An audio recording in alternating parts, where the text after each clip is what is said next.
আসসালামু আলাইকুম ওয়া রাহমাতুল্লাহ। নাহমাদুল্লাহ তাআলা ওয়া নুসাল্লি আলা রাসূলিহিল কারীম, আম্মা বা'দ।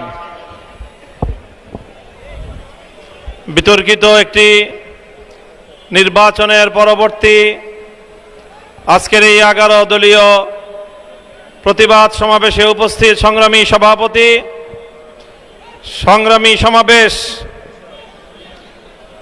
আমরা আশা করেছিলাম বহু রক্ত, জীবন, অনেক অশ্রু আর ঘামের বিনিময়ে অর্জিত জুলাই বিপ্লব পরবর্তী বাংলাদেশের মানুষ তাদের ব্যালটের অধিকার ফিরে পাবে। কিন্তু দুর্ভাগ্যজনকভাবে 12ই ফেব্রুয়ারি মানুষের ব্যালটের অধিকারের সাথে নির্মম তামাশা করা হয়েছে। সারাদিন শান্তিপূর্ণ নির্বাচনের প্রকাশ্য নাটক সাজিয়ে সন্ধ্যার পর থেকে সূক্ষ্ম ইঞ্জিনিয়ারিংয়ের মাধ্যমে টার্গেটকৃত ব্যক্তিদেরকে জাতীয় সংসদে যাওয়ার পথে প্রতিবন্ধকতা সৃষ্টি করা হয়েছে। ডিপ স্টেটের এজেন্ডা বাস্তবায়ন করতে বাংলাদেশের জনগণের অর্থে লালিত প্রশাসন ব্যবহৃত হয়েছে। সিসি, আপনাকে বলতে চাই, আপনার পূর্ববর্তী সিসির পরিণাম থেকে আপনি শিক্ষা গ্রহণ করুন।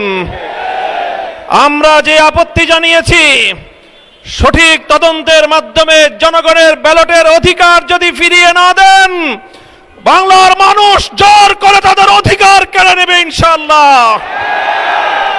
আপনাদের এই প্রহসনের প্রতিবাদ করার পর গোটা বাংলাদেশ জুড়ে আমাদের 11 দলীয় নির্বাচনী ঐক্যের নেতা কর্মী সমর্থকদের উপর যেই পৈশাচিকতা চালানো হচ্ছে, আমাদের বোনদেরকে ধর্ষণ করা হয়েছে, আমাদের মা বোনদের শ্লীলতাহানি শুধু নয়, তাদেরকে শারীরিকভাবে লাঞ্ছিত করা হয়েছে, আমাদের বাড়িঘরে অগ্নিসংযোগ করে বাংলাদেশে আবার নতুন করে ফ্যাসিবাদ ফিরিয়ে আনবার পায়তারা চালানো হচ্ছে। মনে রাখবেন, রক্ত দিয়ে যে জুলাই বিপ্লব হয়েছে, সেই বাংলাদেশে আর কোনোদিন ফ্যাসিবাদ ফিরে আসতে পারবে না ইনশাআল্লাহ। পুরনো ফ্যাসিবাদীদের সাথে সখ্যতা করে বাংলাদেশের রাজনীতিতে যদি তাদেরকে আপনারা প্রবেশ করবার সুযোগ তৈরি করে দিতে চান, যেই পথ ফ্যাসিবাদকে ফিরে আসার জন্য তৈরি করবেন, সেই পথ দিয়ে আপনাদেরকে দিল্লিতে বিতাড়িত করা হবে। তৃতীয় কথা আমাদের পরিষ্কার, শরীফ ওসমান হাদি সহ প্রতিটি হত্যাকাণ্ডের বিচার করতে হবে। জুলাই বিপ্লবের আকাঙ্ক্ষা বাস্তবায়ন করতে হবে। জুলাই স্পিরিট থেকে যদি এক চুল পরিমাণ বাংলাদেশকে বিচ্যুত করার ষড়যন্ত্র করা হয়, জুলাই যোদ্ধারা আবার মাঠে নামবো, আবার মাঠে নামবো, আবার মাঠে নামবো ইনশাআল্লাহ।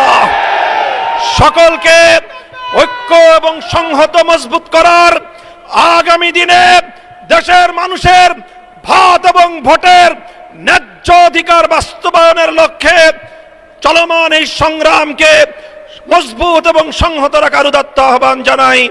নাসরুম মিনাল্লাহি ওয়া ফাতহুন করিব।